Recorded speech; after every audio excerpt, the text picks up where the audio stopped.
freedom is independence. I think it's something I've always had to fight for. I live an amazing life. It's a life that I've had the courage to create. I had two choices. I could either let my condition define me, or I could define it. Because I'm only disabled by the world around me.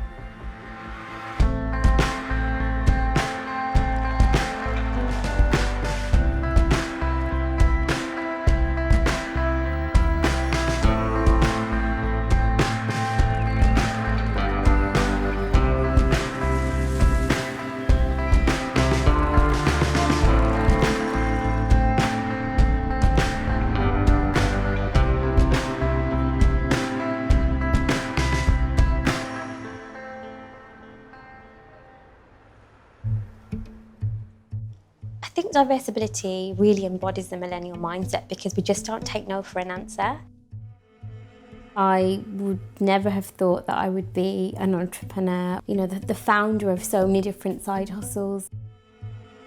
I've had to find alternative solutions just to live every single day because I live in a world that isn't designed for me.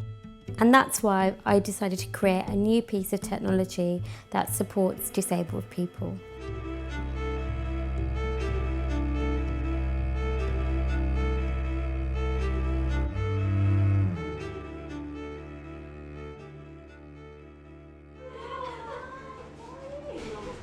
We're here today because I'm meeting up with the team.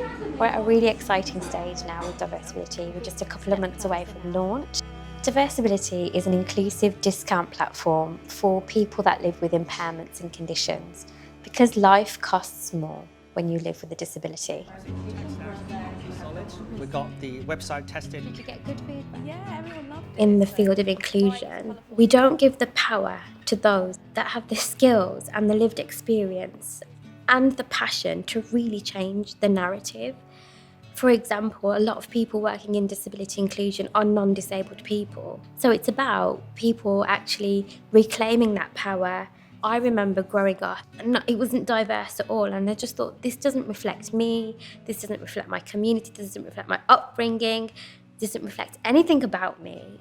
We have the power to change this. I was born with a rare genetic condition called brittle bone disease. It's characterised by bones that break without any trauma, and by the age of 14 I had broken my legs 6 times. In my family we always joke that the hospital is my second home.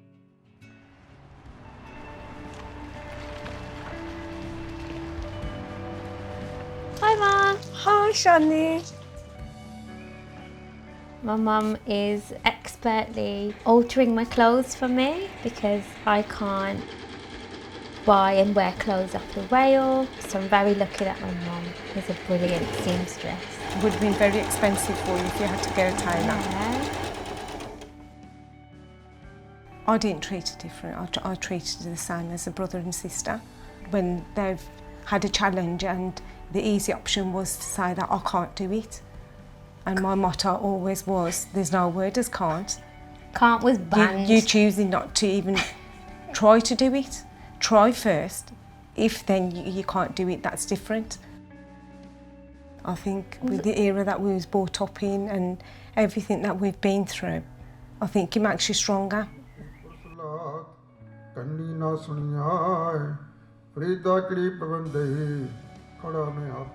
So we're at the Sikh temple, and if I wasn't at home or at school or in hospital, this is where you would find me as a child growing up. Sikhism is founded on the principle of inclusion and equality. It's really shaped me as a person, and it's hard working in the space of disability inclusion. I'm working in the system, sometimes against it, to make it better. And I think my faith really gives me that strength to carry on when it feels really tough. Moving to London was hard. I was leaving my family and the city that I'd grown up in, but it was a big challenge that I was ready for. I can educate people, I can raise awareness, I can challenge perceptions, but equally I know I can't do it on my own, and I don't want to do it on my own. I was looking to go and meet like-minded Asian women And the only events that I could find were to either, book your wedding venue or buy a new sari. And I'm not interested in either of those things. And I thought, well, why don't I create the event that I want to attend? We're a team of 13 South Asian women now, and we have a community of 30,000. We're across 38 countries. I never imagined it would ever, be this big. The thing is, you are like the nicest boss that I know. Yeah, I know. Do you know what I mean?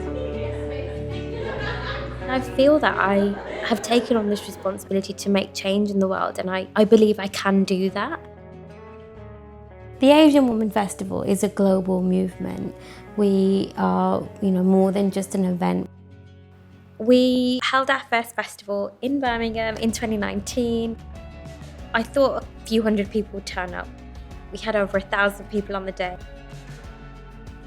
I think it just goes to show that we were all looking for that safe space. My favourite quote is from Michelle Obama. Don't ever make decisions based on fear. Make decisions based on hope and possibility.